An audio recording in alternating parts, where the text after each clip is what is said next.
The super shoe racing scene has long been dominated by the two kings, Nike and Adidas. But as other brands begin to catch up, there's seemingly more options for runners.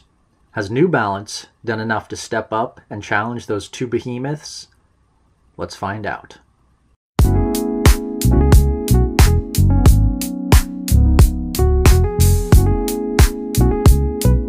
Hey, welcome back to Running Shoe Kings, and today we're going to do a deep dive into the New Balance SC Elite V4. I've gotten over 50 miles into the shoe, so let's get into things.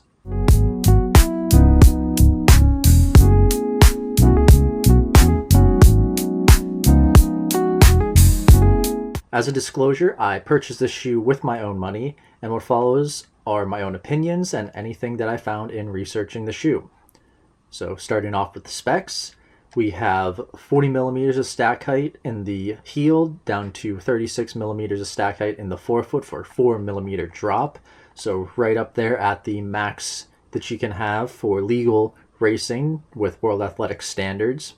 Shoe comes in at 8.1 ounces or 230 grams and retails at $250.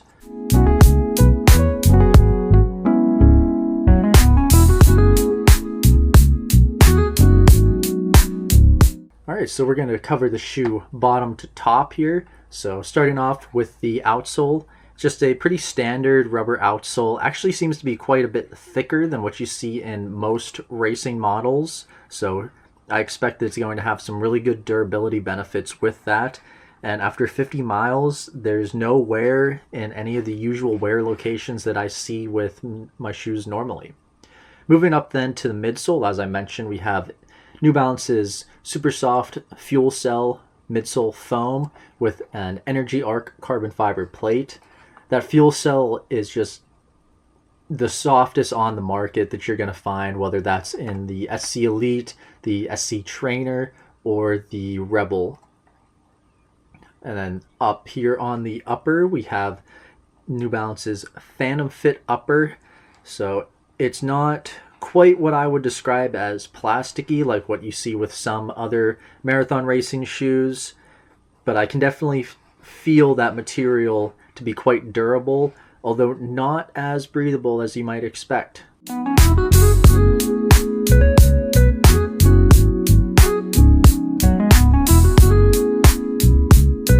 Alright, on to the ride and feel of the shoe.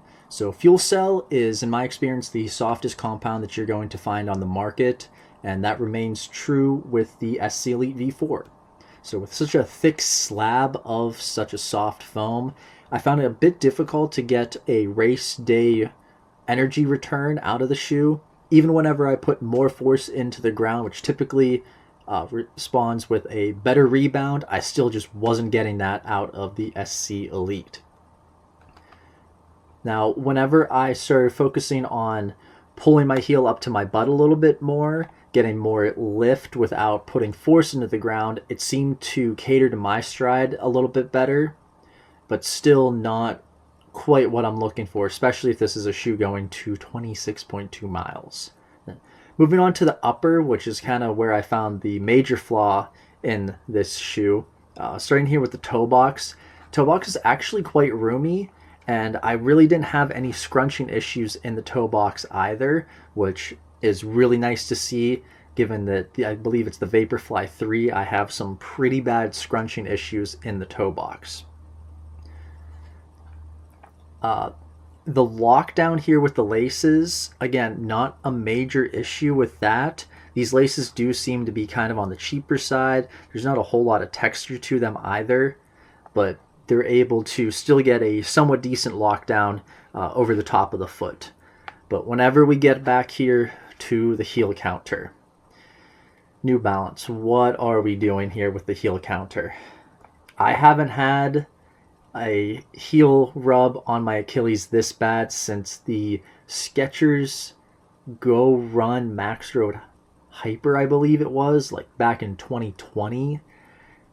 I did 3 runs in this shoe, some fartlek repeats from marathon down to 5K pace. I did some track work in this shoe as well, and every single time I had issues on both Achilles. I haven't had a shoe that's made me bleed in years, and this shoe's batting 1,000, 3 for 3. For a shoe that's designed for 26.2 miles, I'd be extremely frustrated if I started having that rubbing and heel issue 5 miles into a marathon.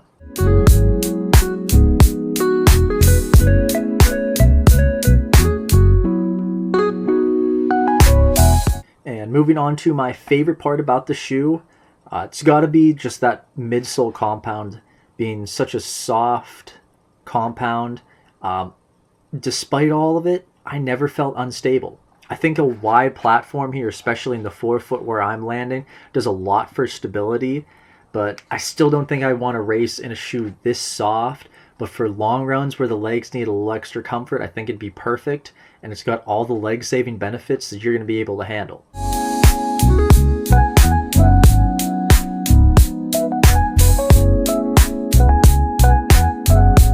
And on to the worst part about the shoe, and if it wasn't obvious before, it's the heel counter here. It's the Achilles heel of the shoe, pun intended. Visually, it doesn't look like it should cut into the heel as much, and I'm wondering whether it has something to do with just such a soft midsole there where it allows the compression and rebound that you're having that extra rubbing in the heel counter. And even whenever I cinched the shoe as tight as I could, I still had the same heel rub. And you can even see there on the back, I bled in this shoe, and that's just not acceptable for a $250 racing shoe.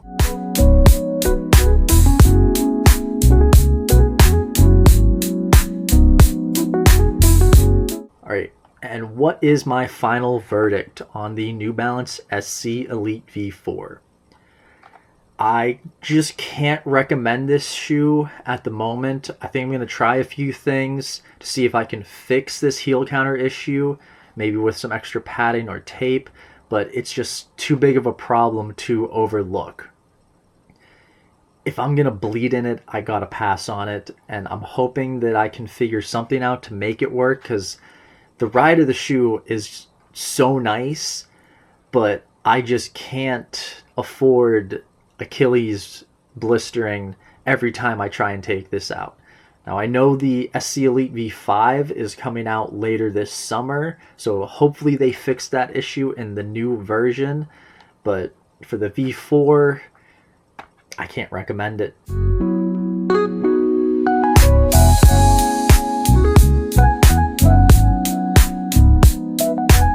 Thank you for watching my review of the New Balance SC Elite V4. If you've also got an opportunity to wear this shoe, feel free to leave your thoughts in the comments down below. And if you found this video helpful, leave a like and subscribe for more running shoe content. Until next time.